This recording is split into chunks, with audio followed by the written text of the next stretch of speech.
La commune de Saint-Jean-Pied-de-Port est confrontée à une importante pénurie foncière liée à son attractivité historique ainsi qu'à l'étroitesse de son territoire.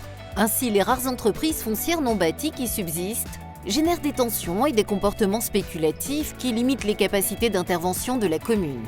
Dans ce contexte peu favorable, en 2013, la commune a sollicité l'EPFL Pays Basque pour négocier, acquérir et porter un bien de 1,7 hectare situé à proximité du centre-ville. En 2013, la mairie se posait la question d'augmenter sa réserve foncière et on avait cette opportunité d'acquérir ce terrain. On a fait appel à l'EPFL pour porter juridiquement et financièrement cette acquisition, depuis la négociation aussi. Et ensuite, depuis 2014, donc l'EPFL est juridiquement été propriétaire du terrain, et ce qui nous permettait d'attendre d'éventuels projets. Et en 2017 est arrivé le projet du SDIS, d'un centre de secours et d'incendie transfrontalier. C'est donc sur un terrain viabilisé de 5000 m² que le SDIS, le service départemental d'incendie et de secours des Pyrénées-Atlantiques, a construit son tout nouveau centre. Une enceinte fonctionnelle depuis avril 2020, comprenant un peu moins de 400 m² de locaux et une remise de 500 m² pour les 10 véhicules.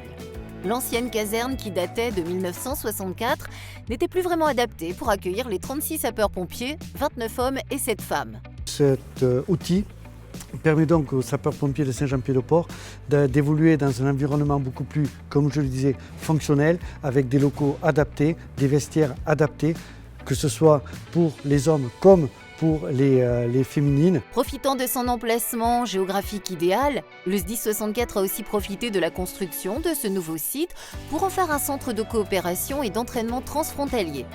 Les sapeurs-pompiers français se retrouvent avec leurs homologues des provinces du Guipuscoa, de Navarre mais aussi d'Aragon. C'est-à-dire qu'on est parti du principe qu'on était d'un côté et de l'autre, on avait déjà des pompiers qui travaillaient. Il y avait déjà des compétences acquises de part et d'autre de la frontière. Et on a essayé de mettre en exergue les compétences les plus importantes de chaque partenaire.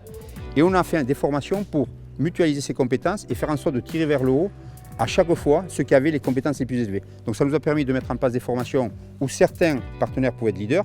Je prends le cas par exemple du feu de forêt avec le feu dirigé où la Navarre avait une maîtrise de cette technique. Donc ils ont été leaders là-dessus. Et par contre nous, dans le cas des inondations, on était plutôt leaders dans la formation notamment des sauveteurs aquatiques, on les a plutôt amenés. Donc il y a déjà eu dans le cadre du projet donc, des formations qui ont été réalisées pour amener un niveau de compétence qui soit le plus proche possible de quelque chose qui soit à peu près homogène. On a mis en place de nombreuses manœuvres pour que les gens apprennent à se connaître, apprennent à travailler ensemble. L'idée, c'est qu'aujourd'hui, les centres de secours qui sont proches de la frontière se connaissent et que demain, s'ils doivent intervenir, ce soit plus facile. Ce projet transfrontalier a entre autres permis de financer le tout premier véhicule de commandement 4x4, permettant aux sapeurs-pompiers de 2 pays différents de diriger conjointement une opération de secours. Une première dans toute l'Europe. Après la construction de cette caserne, il reste encore un peu plus d'1 hectare. Ce cas démontre une fois de plus l'intérêt pour une commune de se créer des réserves foncières pour de futurs projets, même si elle n'a pas de suite les financements.